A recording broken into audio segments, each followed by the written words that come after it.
Maurice Genevoix, l'esprit, la générosité, les lettres sont en deuil. Inquiétude en Grande-Bretagne, 35 grammes de plutonium ont disparu. Georges Marchais, les antisocialistes polonais, ça n'existe pas.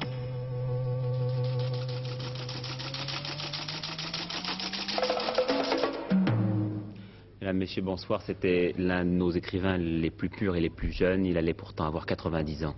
Il aimait tellement la nature qu'il l'a fait aimer à des millions d'enfants depuis 55 ans, depuis l'extraordinaire Raboliau, prix Goncourt. Et s'il aimait tant la vie de la terre, la vie des hommes et de leur métamorphose, c'est peut-être parce qu'il avait l'impression d'être en sursis depuis la fin de la Première Guerre mondiale. Réécoutons Maurice Genevoix.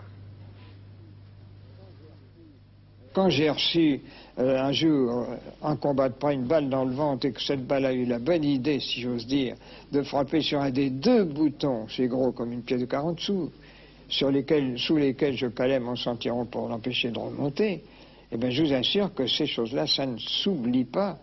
Et quand plus tard, et ça m'a donné justement une idée de la vie et de la mort, c'est très important, ça à mes yeux tout au moins. C'est-à-dire que j'avais essayé de m'imaginer ce qu'était la mort quand je ne savais pas du tout ce que c'était. Et quand, ce jour de la balle, eh bien j'ai connu ce processus dont des récits m'avaient déjà donné l'idée, mais je l'ai reconnu, et c'est d'origine psychique.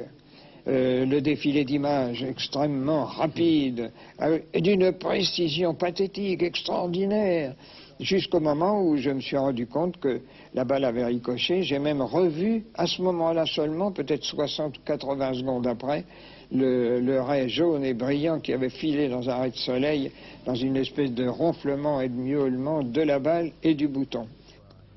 Maurice Genevoix est mort hier soir en Espagne, dans le petit village d'Alsoudia, Cansades, près d'Alicante, là où il passait ses vacances.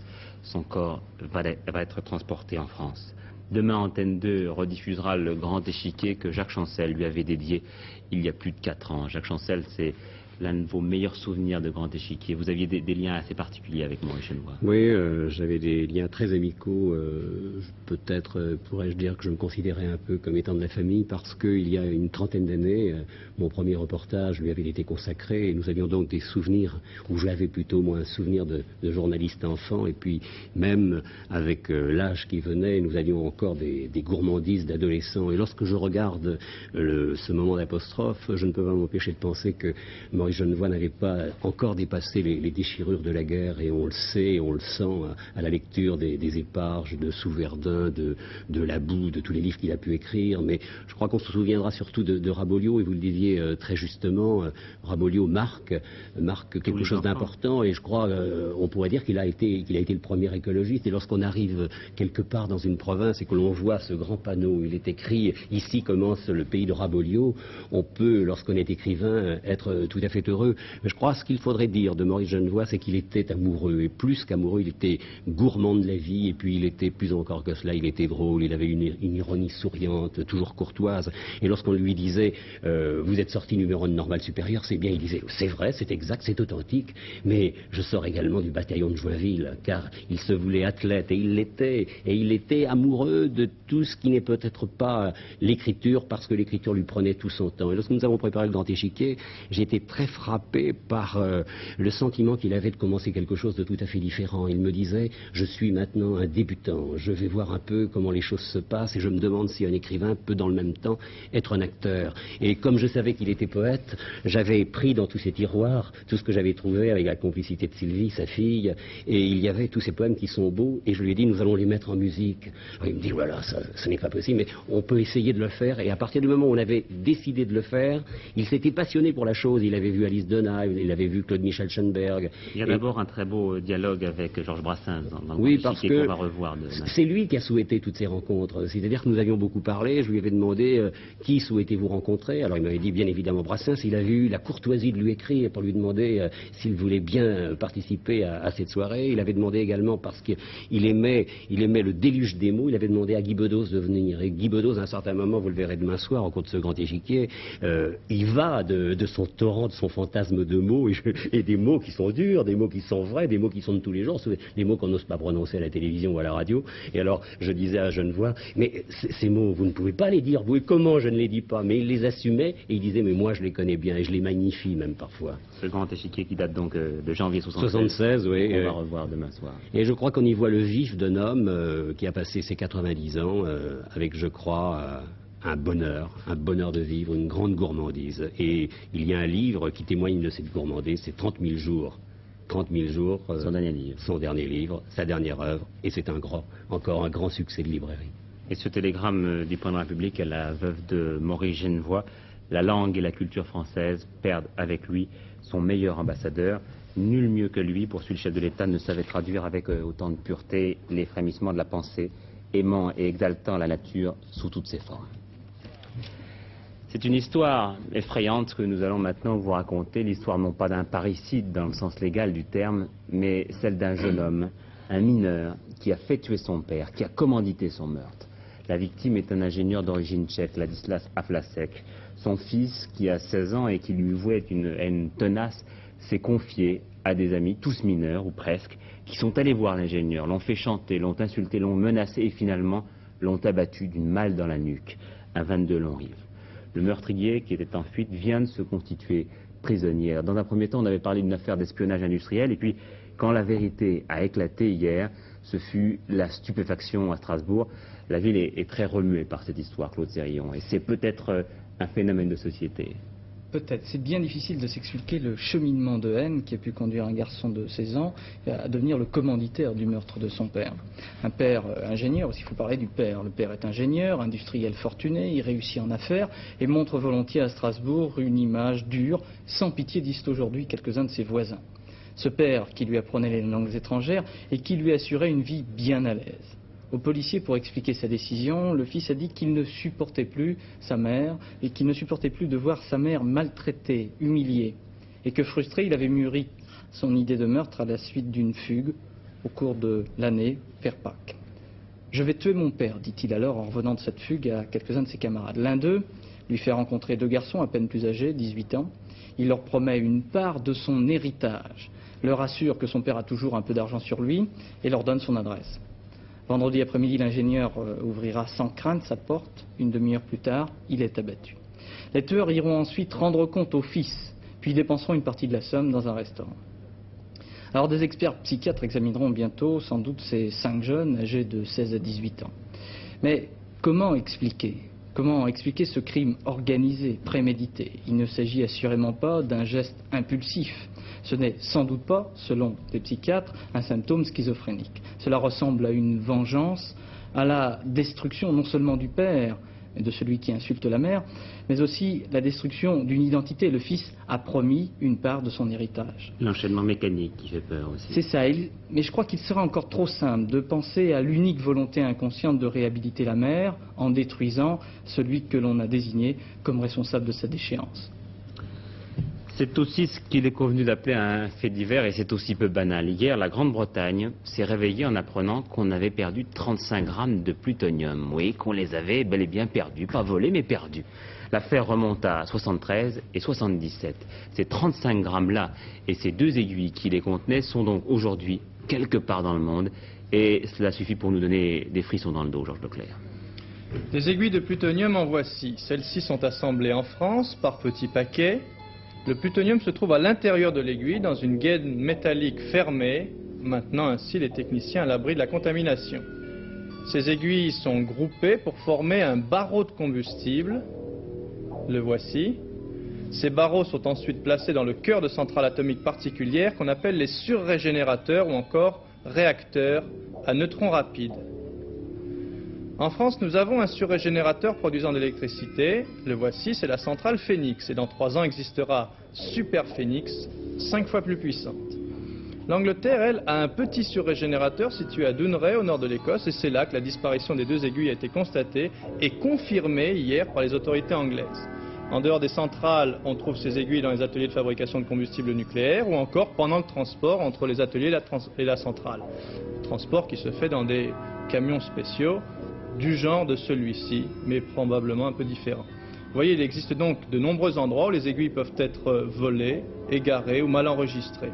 Alors certains députés anglais se sont inquiétés en remarquant que si on peut voler quelques grammes de plutonium, on peut très bien voler plusieurs kilos. Donc de quoi faire une bombe atomique? Il faut quelques kilos pour le faire. C'est le scénario de quelques livres qui font recette sur le marché. Exactement. Alors tout ce qui touche au plutonium prend très vite des allures de proportions énormes, à cause de la bombe bien sûr, mais aussi à cause de la contamination. Le plutonium est un poison très violent. Et les 35 grammes égarés aux mains de terroristes sans scrupules pourraient être placés dans des endroits particuliers, par exemple des réservoirs d'eau potable, et leur permettraient d'exercer des chantages intolérables. Et dans la main, vous avez, non pas du plutonium. Presque. Écoutez, on se demande pourquoi manipuler ce matériau très dangereux. Alors voilà, j'ai dans ma main une toute petite pastille, c'est une maquette de ce qui se trouve à l'intérieur des aiguilles. C'est pas une vraie, je n'aurais pas le droit de la porter ici. Eh bien, cette pastille, dans un cœur de surrégénérateur, fournira autant d'énergie que 3 tonnes de charbon ou 2 tonnes de pétrole. C'est énorme, vous voyez. Donc, reste à savoir maintenant si le risque en vaut la chandelle. Le conflit de la pêche, reprise du travail à Lorient et nouvelle proposition des armateurs à Boulogne. L'automobile en crise, chômage partiel dans l'usine strasbourgeoise de General Motors. Du 15 au 23 septembre, la plupart des employés sont touchés et perdront un salaire qui devrait aller de 200 à 400 francs. Et puis les difficultés de la rentrée, la Fédération Andrieux des parents d'élèves et la CFDT prévoient d'autres actions à mener en commun. Alors sur le plan pratique maintenant, quoi de neuf cette année pour les écoliers? Eh bien comme promis, l'enquête de Lorraine Cousin. Des changements, surtout à l'école primaire. De nouveaux programmes en cours moyen 1 et 2, dernière étape avant l'entrée en 6e. Programme que l'on n'avait pas remanié depuis 1945. Objectif, faire acquérir à l'élève une somme de connaissances indispensable pour aborder le collège. Bref, plus de rigueur à l'école élémentaire. Pour entrer en 6e, l'élève devra en français, et oui, savoir lire, écrire, être capable de s'exprimer et de communiquer. En maths, l'accent est mis sur la connaissance des nombres, les opérations et les résolutions de problèmes. Les activités d'éveil, histoire, géographie, sciences, arts, activités manuelles sont au centre de la rénovation. On part des questions que se pose l'élève devant son environnement proche, puis on l'amène par des enquêtes sur le terrain à développer sa curiosité dans d'autres domaines plus complexes. Mais on ne doit pas s'arrêter à la simple découverte. Ces activités doivent déboucher là aussi sur des connaissances solides dans chaque matière. Quant à l'histoire, il semble qu'elle soit enfin réhabilitée. Pour mieux préparer la liaison entre l'école et le collège, les instituteurs devront connaître les programmes de 6e et de 5e et les professeurs ceux de l'école primaire. Au collège, justement, la réforme Abi atteint cette année la classe de 3e. Désormais, de la 6e à la 3e, fin des filières, collège unique, gratuité des manuels et rééquilibrage des horaires pour réduire le poids des maths. À noter aussi en 3e la transformation du BEPC en brevet des collèges, décerné par un jury départemental après un contrôle continu de toutes les matières que l'élève passe ou non en seconde. Au lycée, on poursuit les changements amorcés en 1979 dans le but d'ouvrir l'école sur la vie. Dans les lycées d'enseignement professionnel, 60 000 élèves contre 30 000 l'an dernier feront des stages en entreprise. Au lycée, la place de l'audiovisuel, la télématique, l'informatique sera accrue. 1200 micro-ordinateurs dans les lycées contre 400 l'an dernier. Enfin, quels que soient les cycles, le ministère entend développer d'une part l'action culturelle, la place faite aux disciplines artistiques, et d'autre part renforcer les activités manuelles, disciplines indispensables à une pédagogie équilibrée. Rentrée politique maintenant, hier Michel Debré à carte sur table. Depuis 7 ans, la France a perdu son temps, j'irai jusqu'au bout. Aujourd'hui, Georges Marchais, qui lui aussi n'a pas été tendre pour le président de la République, il a présenté son dernier livre, L'espoir au présent, comme un anti-Giscard. C'est-à-dire le numéro 1 du PC s'en prend toujours aussi à François Mitterrand, qui, dit-il, tourne le dos à l'union de la gauche et au changement. Interrogé sur la Pologne, il n'a pas fait sienne les analyses de Moscou, qui plusieurs fois a dénoncé les menées antisocialistes du mouvement ouvrier de Gdansk. Cette question des événements ayant pour origine des menées antisocialistes, nous n'y croyons pas, nous n'y croyons absolument pas. J'ajoute tout de suite, pour être très clair, que dans la solution, c'est la solution des problèmes auxquels est confrontée la Pologne socialiste, relève exclusivement et ne peut relever exclusivement que des travailleurs polonais, du peuple polonais, des dirigeants du gouvernement et du Parti communiste de Pologne. Il n'en a pas été autrement jusqu'à maintenant et il est hors de question qu'il en soit autrement dans l'avenir. Précisément sur place en Pologne, le premier secrétaire du Parti communiste, c'est-à-dire l'homme qui a remplacé Édouard Gierek, Stanisław Kania, poursuit sa tournée en province.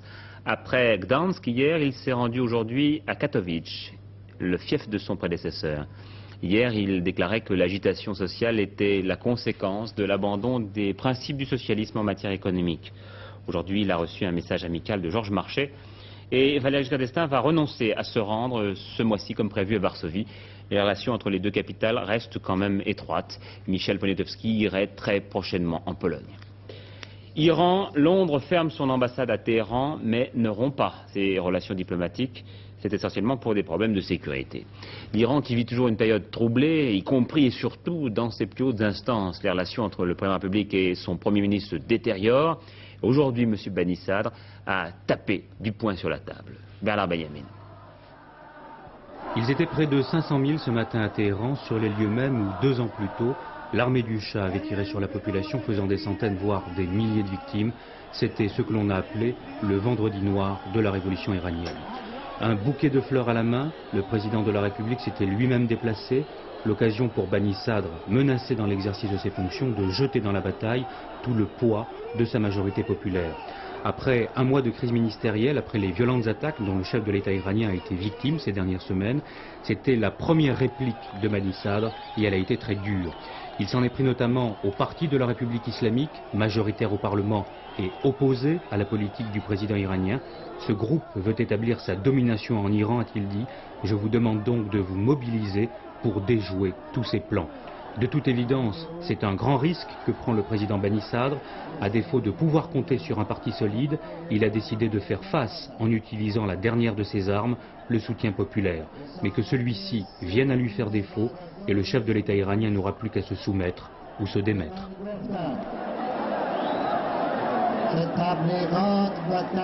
Espagne, remaniement ministériel, toujours Adolfo Suarez à la tête du gouvernement, mais il sera désormais épaulé par M. Calvo Sotelo, qui devra faire face à la crise économique qui frappe de plein fouet l'Espagne. Cette crise, on la retrouve pratiquement dans tous les pays occidentaux et dans le premier d'entre eux, les États-Unis. Nos correspondants là-bas, Jacques Segui et Jean-Louis Saporito, ont choisi l'exemple d'une ville dans un État moyen, l'Indiana. Paradoxe et ironie des crises économiques, le bureau de chômage d'Anderson dans l'Indiana a dû accroître le nombre de ses employés. Il y en avait 25 en temps normal, il y en a une centaine aujourd'hui, chargés d'accueillir chaque jour les chômeurs de cette petite ville du centre des États-Unis. Il y a 2 grandes usines à Anderson, toutes 2 filiales de la General Motors. Pendant des années, les Noirs du Sud venaient s'installer ici. Aujourd'hui, sur les 60 000 ouvriers d'Anderson, 12 000 d'entre eux sont au chômage, 1 personne sur 5. C'est le record américain, naturellement, et c'est la catastrophe. Même si on laisse espérer qu'on est dans le creux de la vague et que la situation pourrait s'améliorer.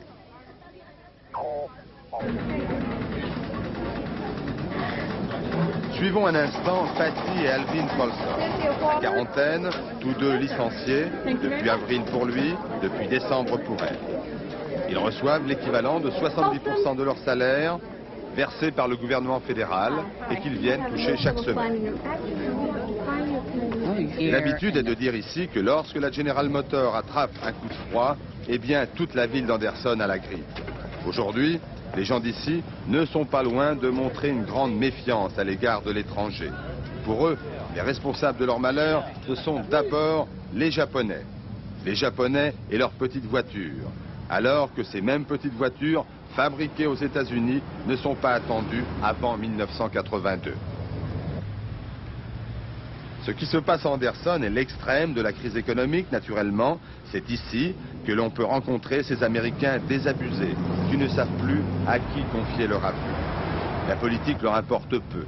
Et ce qu'ils savent de la politique, c'est que eux, ouvriers, et donc très souvent électeurs démocrates, ont le sentiment d'avoir été oubliés par Jimmy Carter.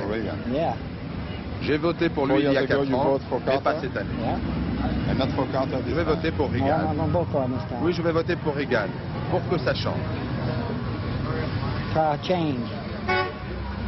Conclusion, l'adversaire le plus dangereux de M. Carter n'est pas forcément M. Reagan, mais l'économie et l'un de ses dérapages, le chômage, qui en ce moment frappe près de 9 millions d'Américains. Démission de l'archevêque de Tours. Jean-Paul II a dit oui à Monseigneur Ferrand qui avait demandé à être déchargé de ses fonctions pour raison de santé. Monseigneur Ferrand a 74 ans.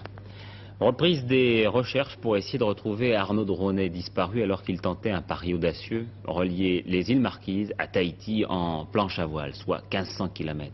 Un pétrolier de la Marine nationale a capté des signaux de détresse. Arnaud Dronet avait déjà réussi la traversée du détroit de Bering entre l'URSS et les États-Unis. Arnaud Dronet, le voici filmé alors qu'il parachevait ses préparatifs avant de tenter son raid en planche à voile des îles Marquises à Tahiti. Il a quitté l'archipel des Marquises le 31 août en indiquant par écrit qu'il se donnait 6 jours pour réussir son exploit. Et 9 jours pleins ce soir sont écoulés. Mais les nouvelles recherches entreprises par la Marine nationale n'auront pas lieu au hasard. Le signal sonore reçu par un pétrolier venait d'une zone située à environ 100 km à l'est de Tahiti. Un officier du navire aurait même aperçu dans la nuit une fusée blanche. S'il était vrai que ces signaux de détresse ont bien été envoyés par Arnaud Dronet, et on considère à Papeete que c'est très probable, alors le quadrillage effectué par le patrouilleur La Combattante et 2 avions Neptune de l'aéronaval avait de bonnes chances de donner des résultats, mais ces signaux de détresse ont été captés dimanche soir. Nous sommes mardi, 48 heures depuis sont passées. Un autre exploit qui, lui, suit son cours favorablement, celui de Gérard d'Aboville, qui a essayé de traverser l'Atlantique en solitaire à la rame et qui est en train de réussir. Il est parti il y a 2 mois d'Amérique, et bien il est maintenant à moins de 1000 km de Brest. Quelques petites lignes dans un bulletin que peu de gens lisent, le bulletin municipal de la ville de Paris, nous ont fait dresser le sourcil. C'était une mise en garde, pas du tout alarmiste d'ailleurs, contre un véritable fléau, mais jusqu'alors assez peu connu des Parisiens, les termites. Les termites seraient en train de nous ronger la capitale, par en dessous. On savait que plusieurs départements français étaient touchés, une 50aine, mais Paris, on n'imaginait pas. Laurent Massardier est notre spécialiste termites. Dans cet ancien hôtel particulier de La Rochelle, en cours de restauration, il reste encore les traces des véritables ravages commis par les termites. Ici, pratiquement tout ce qui était en bois a été dévoré par ces insectes insatiables. Du plafond au plancher, cet hôtel était contaminé à 80%. Les responsables, les voici. Les termites de Saintonge qui vont trouver dans les constructions le meilleur accueil. Les exemples de destruction sont innombrables. Le plus spectaculaire, sans doute, est la sous-préfecture de Saintes qui a dû être entièrement reconstruite. Et le problème ne date pas d'hier. Les premières références aux termites remontent à la fin du XVIIIe siècle. Voilà ce qu'il reste d'un poteau télégraphique de 27 cm de diamètre. Et si ces dégâts sont très apparents, en réalité les termites travaillent dans l'ombre, à l'intérieur du bois qu'ils sapent inlassablement. Le bois tendre sert de nourriture, tandis que le bois plus dur servira à étayer leur galerie. Ici, près d'Angers, les termites ont investi le terrain. On les trouve partout, dans le potager, à l'extérieur bien sûr, et à l'intérieur des maisons, comme dans cette salle à manger.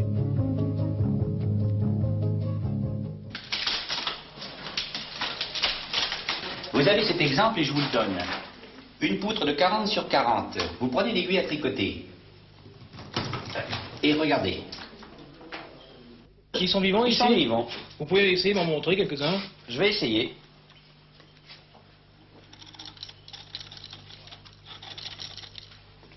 Voilà. Voyez-vous ?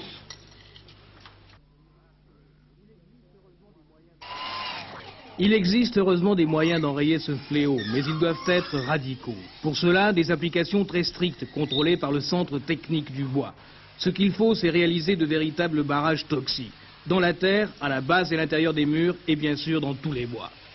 Sur le plan national, il serait certainement souhaitable que des dispositions soient prises, en vous schématisant peut-être très sommairement ce que devraient être peut-être ces textes. Article 1, la termitose est un fléau national. Article 2, la lutte contre les termites en France est obligatoire. Aujourd'hui, la lutte contre les termites devient essentielle. Si des mesures draconiennes de dépistage et de traitement préventif ou curatif ne sont pas prises très vite, Si les dossiers des législateurs tardent encore à sortir des tiroirs, les termites sauront tirer profit de notre négligence. Bon, un conseil en cas de doute, alerter le centre, les services techniques d'abord de désinfection des différentes municipalités ou bien le centre technique du bois dont je vous laisse découvrir l'adresse, les coordonnées, 10 avenue Saint-Mandé dans le 12e à Paris avec comme numéro de téléphone le 344 06 20.